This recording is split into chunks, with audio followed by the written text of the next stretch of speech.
One of the best songs in the world is Pretty Green Eyes, and he starts on fried chicken and fries or something.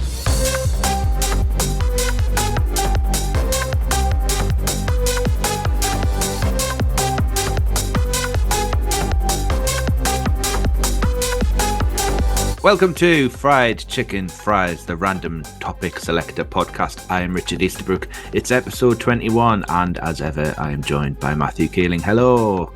Hello. How are we? I'm really good. Really good. At this point, I usually say welcome along to the new listeners and thanks for the interest in the podcast. But last week was our. There are no new listeners. Yeah. Last week we found what's the opposite of is it nadir? What you mean? When we had our zenith the previous week? Yeah, the opposite to we had a great week the week before, but it's completely bottomed out. So instead of welcome along new listeners, it's goodbye to old listeners that have finally given up on yes. Myself and Richard are clinically depressed now because of the lack of interest in the last episode. But if you think we feel bad, think how the A66 feels. Yeah. Nobody wants to hear about it. Hey, the snow gates will be closed. So, this is probably the tier gates will be closed. The roads are very upset. And people with food allergies, do you not care about those people? It's upsetting. Yeah, I think that's upsetting me. You know what? Bollocks to it. the food allergies must have been the big turn off for them. They must have just gone nah, not for me. We don't choose the topics. I'm not listening to it. I'm not listening to that. I can't breathe. I wasn't going to do that last week, but now you've made me do this. Yeah, that's your fault, everyone. Well, should we see if the wheels got something a little nicer in store for us today? Yeah, go on, do that. Yeah, let's see. Right. We're spinning now then. Which I can't see it. It's audio only today, isn't it? We've given up with the other thing. Yeah. Well, the first subject of today's episode is the Top Gear Vietnam special. Ah, yes. Now, well, it's quite topical, really, seeing as though he's an arsehole. Very topical, yeah. Yeah. If you want to listen to our previous episode on Jeremy Clarkson, not the entire episode, but the wheel did put him on the wheel again. Yeah, the wheel did generate Jeremy Clarkson, and we were fulsome praise for him. Although we did say he's a bit of a dickhead. We did caveat that with. Did say he was a dickhead and an arsehole, but I liked him because he was funny. But he's really being an arsehole this week, isn't he? It's he kind of really doubled down on being an arsehole. Yeah, he did. But as a result, what I did was, and maybe it wasn't the right thing to do. I watched lots of old Top Gears in a bid to kind of cleanse my mind of the bad Jeremy Clarkson and fill my mind with the good Jeremy Clarkson. Now, I could have filled it with something else, something a bit more worthy, but some of the stuff on them old ones is fascinating. Oh, yeah. I mean, the amount of times I've sent you screenshots going, it was a different time. Very different time. Saying to Chris Evans, just introducing it in the interview, just going, you went mental, didn't you? He's like, what? You turned into a bit of a nutter. This is 20 years ago. He has I know this isn't Top Gear generally, but he has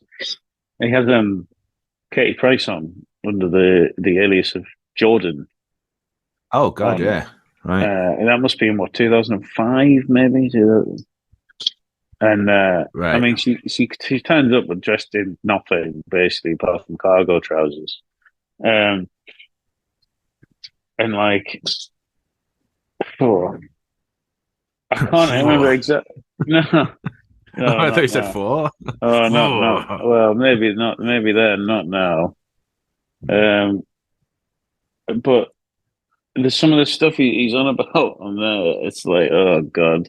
He's on about her wearing clothes only once or something. It's it's very and it also moves like the women closer to the front of the audience as well. Like, Yeah, definitely does that. Like, it's yeah, yeah, and the old stuff. It just doesn't. I saw the one I was watching the other night was like an interview with Davina McCall was a star in the car. oh yeah. Well, Davina McCall obviously topical as well. Very topical, yeah. She seemed in better fettle Is she in back in good 2000. spirits? Yeah, in good spirits in 2005 or six. But yeah, the first thing he asked her was like, just when you were an F1 reporter, did all the drivers like come on to you? Like, and she was like, she was up for it. Like she was like bang up for it, like, for that Yeah, kind of different, conversation. different time though, isn't it? Different time. Different, And a very different. different time. Well, it was 2008 when the Vietnam special aired on at the end of the Top Gear series 12. Bloody Series hell, 12. is that when it was? 2008? 2008, yeah, it aired. It was a Christmas special, so it aired 3 days after Christmas. And it's the idea was that, as you well know, James May, Jeremy Clarkson, and Richard Hammond attempted to get across Vietnam within 8 days from Ho Chi Minh to Ha Long, which is near Hanoi, with a trio of motorcycles bought for $1,000 a piece. It's so good. Yeah. Now the initial thing is that Hammond's a seasoned motorcyclist. Yeah. Jeremy Clarkson is not. It's very Jeremy much Clarkson not. is very much anti-motorbike as well. And so they try and they're giving him 16 million dong or something, which they think is loads of money, and they go to buy a car. And I think it's something to do with like import tax and like cars haven't been around for very long in Vietnam at the time. Like they cannot buy a car for less than like, and it turns out basically 16 million is like $1,000 or £1,000. Yeah. And they can't buy a car for that. So then Clarkson's just ready to give up. And then they suggest bikes. And he's like, I'm not doing it. Can't do it. You know I can't do that. Buys a Vespa, like of all things. Yeah. And just can't ride it. Like he can't get a helmet to fit him, so he's got like a collar bucket on his head. Guy's got a very large head, hasn't he? He's got a massive head. He looks like a turnip. Like his head is enormous. Yeah. Like his belly now. He's massive now. Yeah. Yeah, he's tall anyway. Yeah, he's a big bloke, yeah. It's quite formidable there. He looks awful. Like he looks shocking. I think I was gonna say he's looked healthier, but I'm not sure whether he has. I think he's just looked younger, to be honest. I don't think he's ever looked healthier. What I love about these specials is the inappropriate clothing choices that all three of them make. Yeah. All the way through. Like this one's a specific one because it's like monsoon like weather. And they're just wearing like shirts. Yeah. I think wearing a waterproof. Nah. He's just dressed like he is always, like when he's coming out for his meet in Chipping North. And he's just like, it's so good though. Like it's 1,000 miles, isn't it? Like across Vietnam. Yeah. And they're trying to get there on really inappropriate bikes. And they've got the various checkpoints along the way where they have to do things like pass a driving test. Yes. And he just can't. He just can't do it. Like it just can't. It's just this man just repeatedly shouting out Jeremy Clarkson, fail. Yeah, failed. I like the when they buy each other gifts. Oh, that's so funny. I took so much inspiration from that. And bought my friend's inappropriate present. Yeah. So Hammond and Clarkson buy a very heavy statue of a ballet dancer for James May. He calls it Darcy Bustle. Calls it Darcy, yeah. And Clarkson received a bulky painting to carry on his scooter. And and Hammond got a full galleon ship. I was like, I remember watching this for the first time and like proper crying, laughing at him because he's like sat at the table and Clarkson comes in with this massive galleon and he's just like, there you go, there you go, and he's like, why? So because I thought it would look nice in your house. It's like, I know what you've done now. Yeah.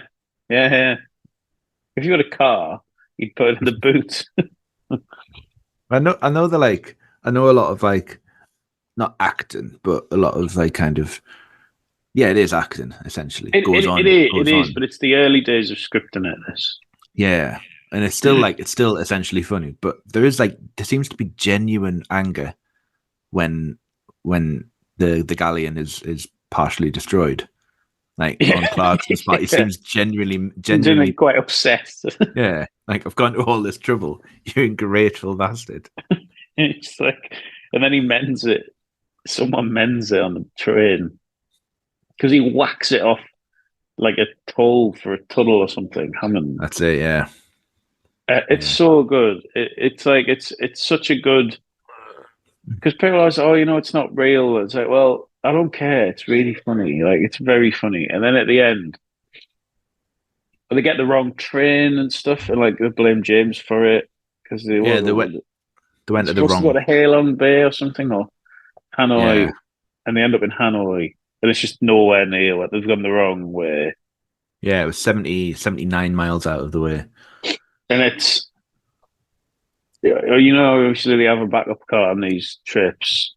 Well, this is a chopper painted in stars and stripes with Bruce Springsteen blaring "Born in the USA." Yeah, and there seems to be genuine concern that they might end up on that. Yeah, well, it's something that kind of provocative humor does take a little bit of a more serious bent in later specials. Well, it did in the American one. And, for example, the Argentinian one. The Argentinian one is the main Malvinas. One. But no, it's good. It's good. I mean, it's a timely reminder that Jeremy Clarkson can be remembered for good things rather than. It's a brilliant piece of television. Like, it's a brilliant piece of television. There's a bit at the end when he's doing an impression of Hammond. And he's going, oh, never been abroad and I don't like it. And then he falls off the bike. Ruins his suit. Oh, yeah, because they all get suits made, don't they? Yeah, they get suits made. And he's like he cuts his elbow and he's like, don't like biking now, hate it. Stupid idea. And then they have to convert them into boats to get into the middle of like the finish line and the island at the end, sorry. Yes. It's brilliant. Yeah. It's so funny. It's really, really good. And everyone will have seen it. But it's like proper. I mean, at its time, it's like the perfect television program. Like, I used to watch Top Gear with my dad, and like really look forward to these ones. Like when it was just special, oh, great. And it's just like, it's just great. It's it's real. Like, I'll just put it on sometimes, just like have it on. Yeah, that's what I'm doing. Like since I work from home, I have them on in the afternoon. Obviously, I've got work to do, but having like them. It doesn't sound like it's on. Having them like review a 20-year-old Honda Civic, I find that strangely comforting. Yeah, it's good. But no, it's excellent. If you haven't seen it, check out all the specials because the specials are completely different to the normal Top Gear. They're funny. They're good. They're like a big, silly, long storyline, and usually some like pretty cultural as well. Like, Yeah, well, you get to see the world, obviously. Yeah, from your TV screen, but just the same, really. Just you don't have to pay. So it's easier, if anything. Yeah, exactly. That's anything else on the Top Gear Vietnam special? Nah, I think it's the best one. Yeah. For me, I like the Grand Tour ones. They're good. They're not as funny, although some of them are funny, like proper funny. Yeah. The Top Gear ones never really missed though. No. I think it's because I don't know. It was during the golden age, wasn't it, of Top Gear. When, Yeah, I mean, there was a period of time when them three were untouchable, really, yeah, television-wise. Like, everything they did was gold, and then he sort of ruined that several times. you got So, annoyed about a steak. yeah, I don't blame him for that. I don't blame him. Like, well, I mean, I do blame how he went hitting about it, but people, I can understand his anger at not being supplied with the steak after a day of filming to be told, "Oh, by the way, you can't have any hot food." Yeah. So you just hit him. I don't think hitting him was the way to solve it. I don't know. I've been hungry before. Yeah, I've been hungry before, like. Yeah.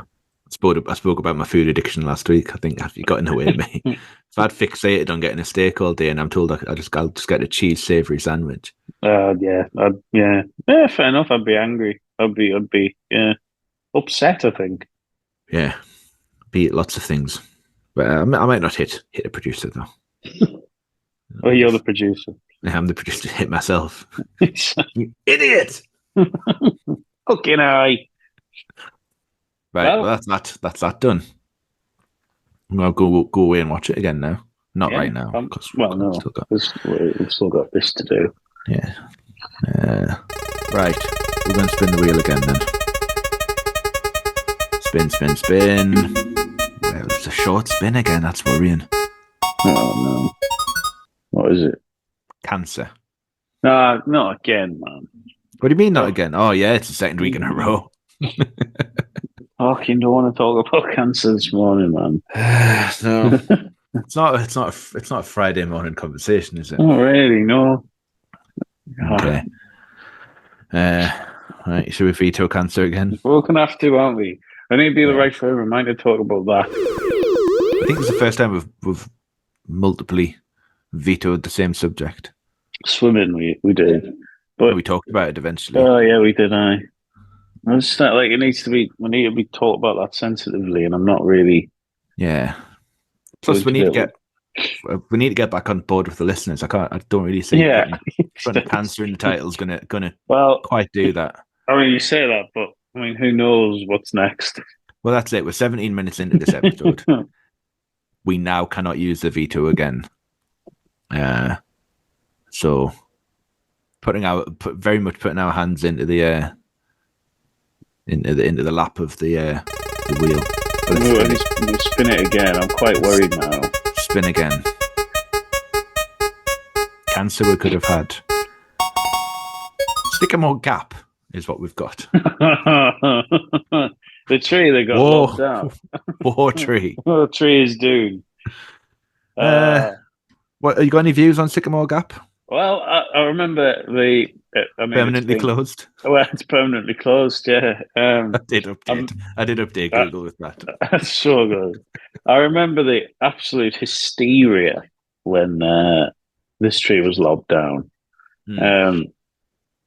How farcical was that?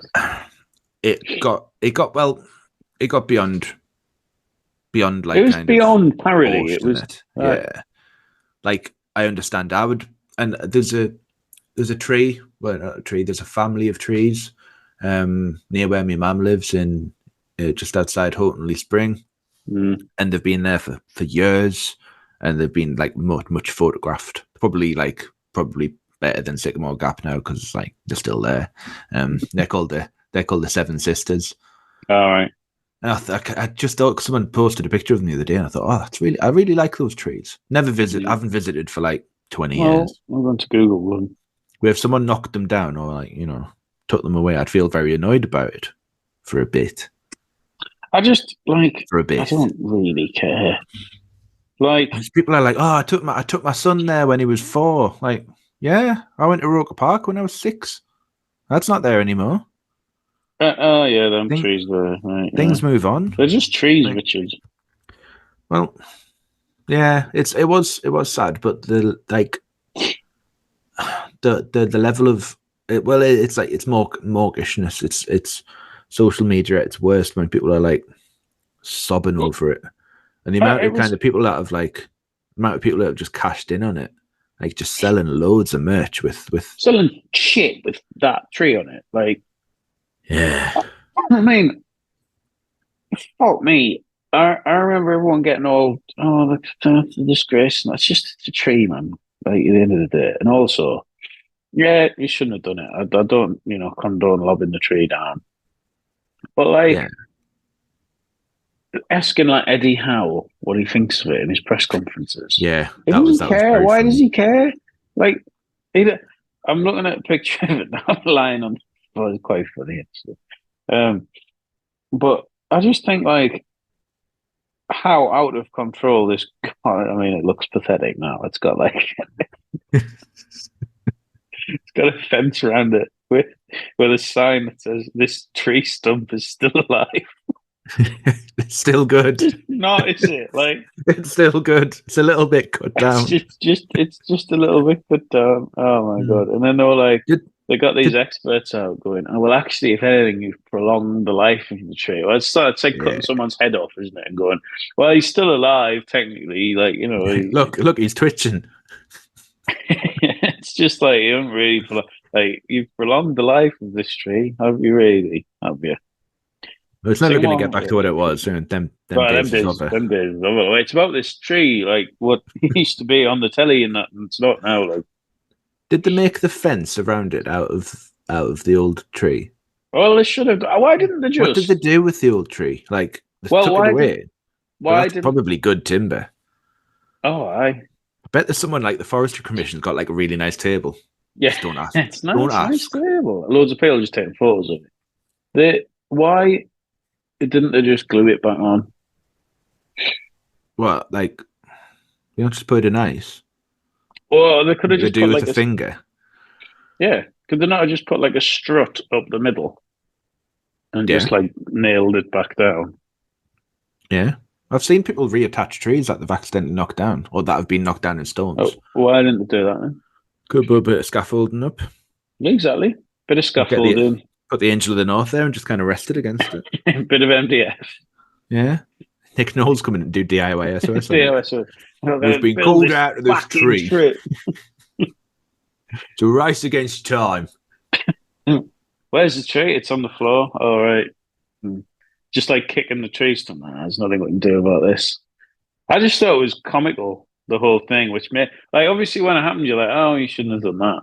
But then the way people went on and how hysterical people were pretending to be, like, it just made me think, well, I'm glad it happened now. Well, I'd never. And it's a mag tree as well. So it's a mag. That's the thing. It's a mag tree. I've never visited it. I've never been. I would never go and visit a tree. Well, you can't now. No, I can't. I'm gonna go and visit its stump. Lay my respects. Maybe it had diabetes. That's it. Could have been. It could have been diseased. Down. It's a great cut apparently as well. Like because we were talking about it and we're like, the person clearly knew what he was doing. That's it. You don't do that with like a little still saw or like a hacksaw. The questions from Bloke about doing it, and they were like, he was like, "Yes, it's a very good cut, wasn't it?" It's like, was it you? No. He's like, his saw had like sawdust on it. His guy's covered in sawdust. What's that sort? Is that Sycamore? No, it's teak. It's not. I didn't do it. I've never even seen a tree. No, the court case is active, so we can't really say much about the suspects. Right. Okay. But there's not a lot. It was a good job. Like, fair play. Yeah, and I mean, it was obviously a decent tree. People thought a lot of the tree. We should say that. Does all the other trees wear black armbands?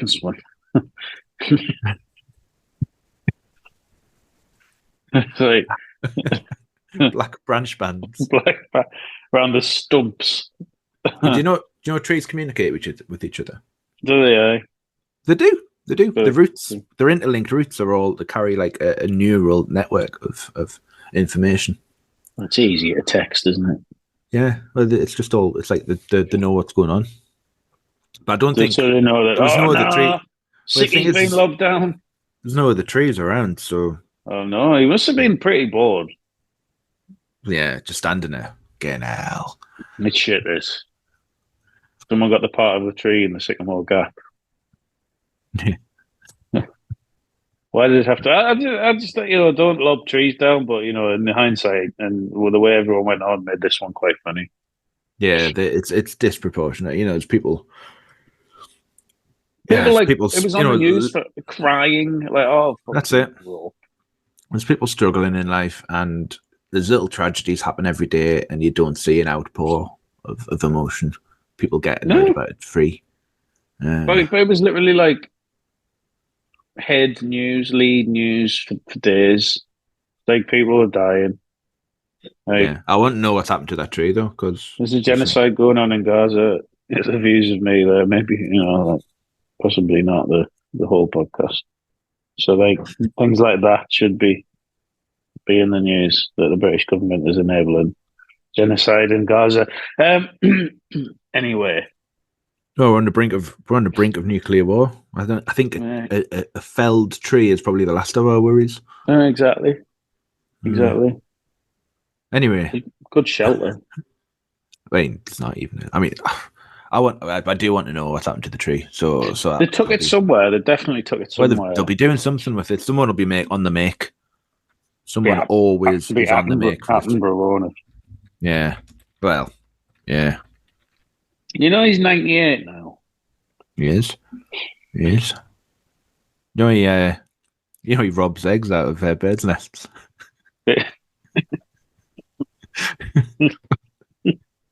What was that? Did we try to do? I was just trying to think. Yeah, David. I was just trying to think where that was from. David Attenborough nicks eggs out of birds' nests. Try to start a rumor that was the case in order to bring Attenborough down. That would be a national outrage. Attenborough has fallen. Well, if someone lobbed David Attenborough, I just like axed the top half off him. Someone's felled him. Just left his feet. Right. Here we go. What happened to the wood? The National Trust gave the largest section of wood from the trunk to the Northumberland National Park. Interesting. Right. Artists installed the section of trunk at the Landscape Discovery Centre in an exhibition titled Sycamore Gap 1 Year On. Interesting. Interesting indeed. Lovely flooring you've got in here. Shut up. Stop talking about the flooring. Stop talking about it. It's nice, isn't it? Yeah, it is. Yeah. Is that lots of things made out of wood in here, isn't there? Is that wooden suit? It is, wooden tuxedo. But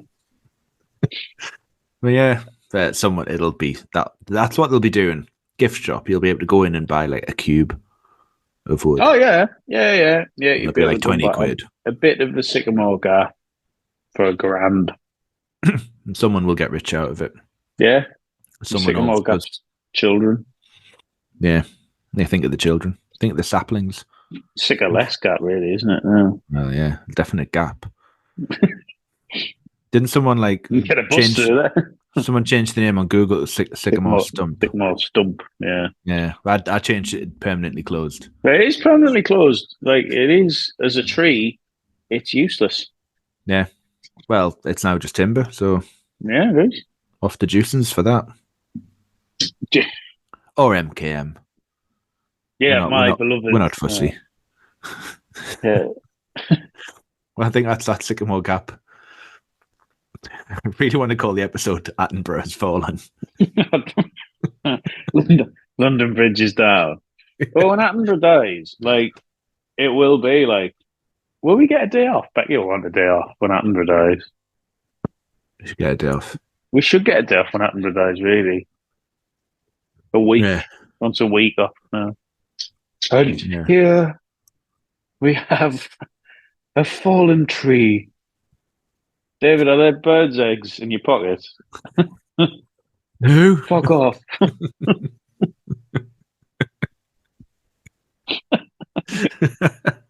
Just he can't the idea that he can't stop taking them as well. Yeah. He's gets done for animal cruelty. Yeah. Posthumously. Turns out it's a huge scandal. The dodo extinct because of him. Just loads of extinct animals in his basement. David, this is a bit weird, mate. Is that a velociraptor? People will be furious about this conversation. Everyone loves him. Of course, the irony of David Attenborough keeping like dinosaurs in his basement, considering you won't know this with Jurassic Park. The guy who ran Jurassic Park was Richard Attenborough, who was David Attenborough's brother. Right. I saw him once. Did you? Yeah, in He Richmond. have eggs in his pocket as well. Yeah, he's But getting some eggs. I've got these from my brother. I've seen David Attenborough's house, actually. Yeah, is he living in Richmond as well? Yeah, he lives in Richmond. I saw Pete Townsend as well. He lives next to Richmond Park. Who? Pete Townsend. No, it's from The Who. Oh, for fuck's sake. Yeah. Yeah. Ronnie Wood lives there as well. Mick Jagger did. I don't know if he still does. You're a cunt. Yeah. Do I have to beep that out? Well, it's up to you. We'll leave it. I had a bleep for a while, actually. Yeah, I don't know. It's like that, stick an A on it. I'm just thinking of Chris's kids here. Oh, Chris's kids, yeah. Sorry, Chris, for saying that word. Chris crashes the Audi into a wall. Ah. Loads of birds' eggs coming out. Oh, no, wait, it's David Attenborough, isn't it? Right, let's spin again. Should we get one more spin, do you reckon? Yeah. Right. Here we go. No more vetoes left. No more vetoes left, much like us when we sold Manone. Pasta. Yeah. I once made a car out of spaghetti in my DT class at school. Mm. And Mrs. Blakelock, she said, "That is absolutely stupid. Matthew, well, you should have seen her face when I drove past her." Yeah. Yeah. And that's pasta. Thanks for listening. That's it. A minute on pasta. That'll do. I love pasta. I'm a big pasta fan. What's your favourite type of pasta? I like that. Well, I like penne, but I like the other one that's a bit rigatoni. Rigatoni. Yeah. Yes, rigatoni. It is my favourite too. Yeah. I like big rigatoni. Oh yeah. Little Tony and rigatoni. Yeah.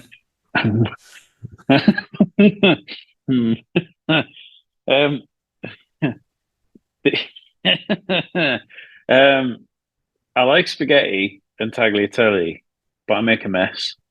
Well, I was about to say I never order those linguine, spaghetti, tagliatelle. Never order them out of the house. No, I don't mind at home because I can just put an old t-shirt on and just slop it everywhere. Yeah, because it's going a red t-shirt on. yeah. You got a white t-shirt? Well, we're having carbonara tonight, so like. Basing. Oh yeah, I like carbonara. I like a good carbonara though. I don't. Yeah, you'd have to use that like that old ham that they use. No, it's just more like guanciale or something. Or people just scramble the eggs too often, and it's like shit. It's because you don't need cream in it, do you? If you do it properly. If you do it properly, yeah. Use a bit of the pasta water as well. Yeah, but the eggs. It is easy to scramble the eggs. It is. Yeah. So we don't often. Sorry, so I can smell some food. It smells delicious. Sorry. What was I saying? I can't smell anything. Oh yeah, whenever we make carbonara, it might be because we're talking about carbonara, like thinking about it. Yeah, they're having some kind of brain incident. Could be that. I might be having a stroke. Richard's collapsed, everybody. Yeah, how would the podcast get out? Well, can you not do it with one of your arms? Might be able to, yeah. Use voice commands. I wouldn't be using that either. I use cream in my carbonara. It's more umptious, isn't it? Yeah, well, I don't. When people say, "Oh, it's not really carbonara," I don't really care. Like, yeah, I'm making it for me, and I like it with this in, so I'll be doing that. It's just less. It is easier than doing it because what you get if you use the pasta water and the egg, you do get a creamy like. You do, but it's not. Cream in. It can be very it can be quite salty though. I Yeah. find it doesn't. The cream balances out the salt of the bacon and that in there. No, like it. Yeah. I will. I will put. I'll happily put cream. I'm not against it because people are like talk about it as if you've like. You know what I hate while I'm on? People who like pretend they're Italian and call their nana nonna. Oh yeah, piss off. Like because you're Yeah. not Italian. You're just not Italian. Like You're from Highgate. Dunstable or something. Like Yeah. like. Oh, it's like my nonna used to. Your nana's from Leeds. Like it's not. She's not Italian. Stop calling her nonna. Like it's bollocks. I'm furious now. My mum used to claim that she was part Italian. Which part? Just like very, very small part Italian. So that's why she used to make good pasta. And she looked into it. And the part that she thought was Italian was a lot more diminished. So it's like 8%, not even 8%, it's tiny percent of Italian. So she just very occasionally completely lose it. But the Italian that she descends, the Italian that she descends from was a plasterer. So right. Well, I'm saying the word plasterer. He used to do like really kind of ornate carving and stuff, like an artist. Right, an artist. It's Michelangelo essentially. Is what I'm trying to tell you. Yeah. But he wouldn't know his way around the kitchen. He wouldn't be able to make a carbonara or a risotto. No, he wouldn't. But no, I think pasta it's great because it's so quick as well. It's I love like a spaghetti, just like a ragu with like penne or rigatoni but I think it's so many pastas. Like I love mac and cheese. Yeah. Like it's just great. It's delicious. And then you've got like spaghetti you can just literally do with like in a bit of cook it off, bit of oil, garlic, bit of chili even, just toss it and it's delicious. It's so nice. Yeah. Salt, get a lemon juice. Class pasta, like. Yeah, no, I love it. I might have some for me dinner now.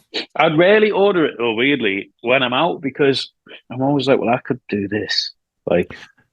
Yeah. You know what I mean? Like, I'm not gonna. I'd rarely order I would never order a carbonara really or a spag bowl because I'm like, well, I could do this. I often kind of judge a restaurant by its carbonara. It's a good kind of benchmark to order. I think that's fair. You need a benchmark somewhere because I do that in Spain with patatas bravas. If your patatas bravas are shit, then I'm not going to get anything else. So I'll often get just patatas bravas, and then if they're good, I'll order the rest of the tapas. I don't feel very Gordon Ramsay doing this. Yeah, fuck me. There's places over here. There's places over here. Wait, you bet here. You wouldn't get that over there, would you? This is called pasta. This you'll go to an Italian takeaway in I don't know, Sherburn or something. You'll get a carbonara, and I know they're meant to use if you can't use what's it called the meat they use. It's a really fatty kind of.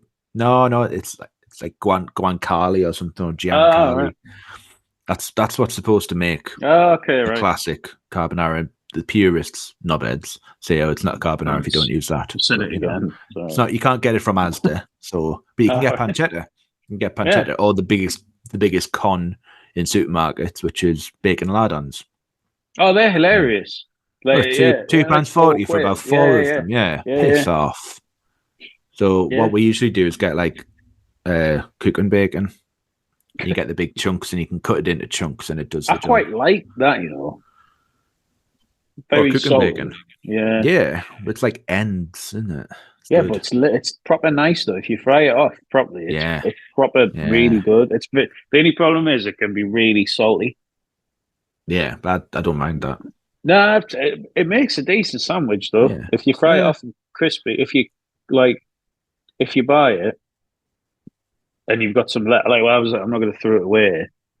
I wonder what it's like in a sandwich. If you fry it, you have to do it crispy though, otherwise it's like gammon essentially. Exactly. Yeah, you got a big plate of meat.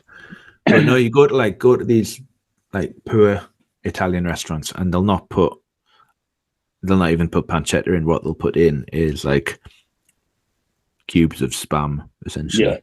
Yeah, when you get a ham and mushroom pizza or a ham and pineapple pizza, and it's those cubes of pink meat. Oh, it's grim, isn't it? It's really grim. But you go to a takeaway and not a takeaway. You go to a restaurant and you're paying like £8 for a bowl of pasta, and it's got that in it. For me, that says everything about them. Yeah. That's why I use it as a benchmark. Yeah.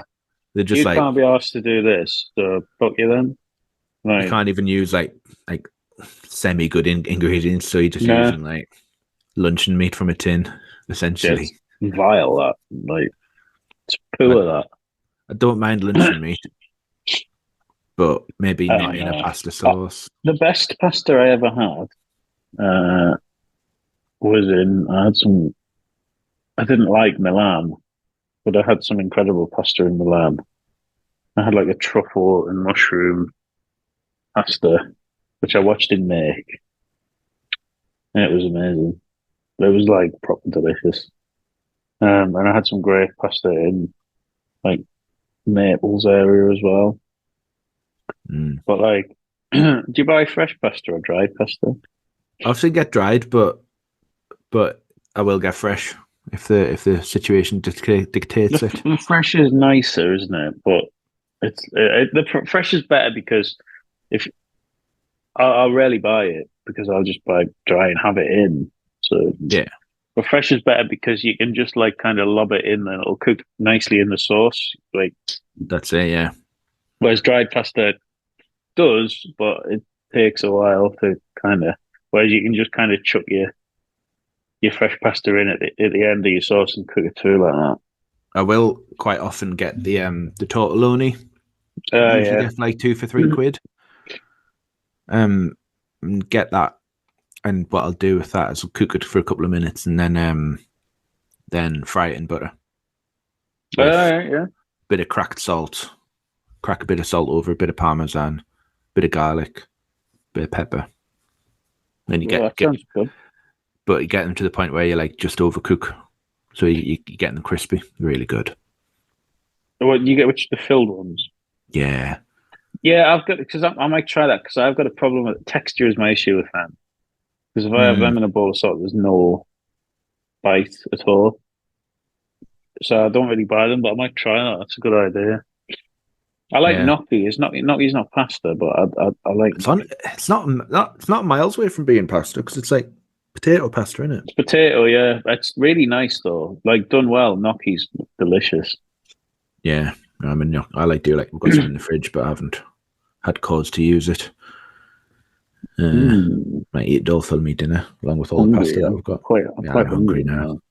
It's only 10 o'clock and I'm starving. I know, yeah. Yeah. Well, yeah, it's pasta. Is that pasta? Yeah, it's pasta. Everyone likes pasta. Unless you're like gluten intolerant. You can still have pasta. You just got to have it without the muck. So what do you have? Just egg. Just egg and. Well, they have like the gluten-free flour, don't they, with all the shite taken out of it that they can't eat. Yeah. That's just sawdust, that, isn't it? Basically, yeah. Yeah, like kind of polyfiller. We do gluten-free, but you're all right. I'll just eat this lemon. It's kinetic sand. Hi, Roger. It's Brian. It's corn flour and kinetic sand. Oh, I don't give a fuck about Rick Stein's fucking dog, mate. Yeah, we've been listening to a lot of Brian and Roger. Roger and Brian. I keep getting them mixed up. Is it Brian and Roger? Brian and Roger. I'm obsessed with when Brian snaps and he like totally loses it. He's like, "You can't back out now, you can." Yeah, but the messages go. It's like, hi Brian. Roger's. Everyone needs to listen to Roger and Brian. To be honest, it's so fucking funny. It's fantastic. It's made me want to kind of abandon this format and do that instead. Yeah. Right. Well, Rick Stein's dog. Yeah, his description of Rick Stein as well. Yeah, he's a cunt. So you're gonna have to believe that. I've said that 4 times now. But he does. I'm not bleeping that out. But he does say that. Put an A on it. Sorry, everyone. He does say that. He does say that at the end. What's that? Because he keeps calling him. Yeah, that cunt off the telly. He's a cunt, but the food is delicious. And his dog died in 2007. It's like, I went to Rick Stein's pad store before. oh yeah, It's absolutely shocking. Like, just the most overpriced place I've ever been to in my life. yeah. He basically owns all of it, doesn't he? Yeah, they call it Pad Stein. Yeah, they call him Rick Pintglass here. Right. Well, because he's called Rick Stein, isn't he? It's Right, got you. Yeah. I was like, okay. Yeah. You ruined it now, Roger. Sorry. But Pad store, if you... Bad store, more like. There's loads of Cornish villages that are like better. The problem is with Cornwall, we've done Cornwall, but it's very much fit, but it knows it. Yeah. But they tried to charge us like £2 for a can of Coke when I was in Padstow, and I like almost threw it back in the bloke's face. Actually, I'll eat it. Then I had to come back because there was nowhere else to buy, and it was a really hot day, and I'm actually quite thirsty. I can't drink seawater. I've been told. Filtering. Richard, please, just buy a can of Coke. It was £2.50 when I got back. Bastards. No, don't go to Padstow. Oh, and also you can't park in Padstow, so you have to get like a double-decker bus and park on a field a mile outside of Padstow. Ferried in. Oh, that sounds shit. Conveniently via Rick Stein's little superstore that he's got by the key. Yeah, right. Yeah, which you recommended to go to, which I did not. Don't like them. Sweat a lot. That's pasta. Pasta? Yeah. And that's it? That's it. That's the episode. Top Gear Cancer. Well, we vetoed that. Top Gear Sycamore Gap and pasta. Question is, will this get the listeners back on track? Will this get them back on side? Probably not. Probably not, no. I don't care anyway. Bollocks to the listeners. I have fun. I said on Blue Sky, if we had just one listener, it'd still be fun. It'd still be funny. So balls to you. It's funny that I still get family members who say, "Oh, I listen to your podcast, son." Then they just still doing that. They never say still anything. Still doing that podcast, son. But they'll say, "Oh, I'm just about to listen to your podcast." Then they'll never mention it again. Just like, yeah. Did you listen? Maybe that means you did listen to it. That's fine. That's fine. Right, that's the episode then. That's us. Come and follow us on Blue Sky. We're on there. We're still on X, Twitter for now. Well, we're still on there, but we've got more followers on Blue Sky now. So give us a follow on there. Yeah, give us a follow. If you like the podcast, even if you don't, give us a rating on whatever your podcast provider is, because that helps us reach a new audience. Yes, it does. If you know David Attenborough, don't tell him that we've essentially libelled him in this episode. Don't turn the news on, baby. Some quite serious libels as well, considering he is a naturist? No, yeah, naturalist. Don't get this mixed up again, Richard. Sick. Considering he is not in that way. That's another story. But yeah, don't tell him if you do know him. And yeah. We'll be back next week with more stuff. Are we going to start the new feature next week that we trailed in last week's episode? Right. Yes, well, we're not going to tell you. Not going to tell you any more about that. But if you want to hear a slightly different format, tune in next week. We are doing that. Yeah. So yeah, thanks everyone. I don't know how to land this episode. So I might just fade it out. Thanks for listening. Bye. Thanks for listening. Bye. Have a good day. Cheers, all the best.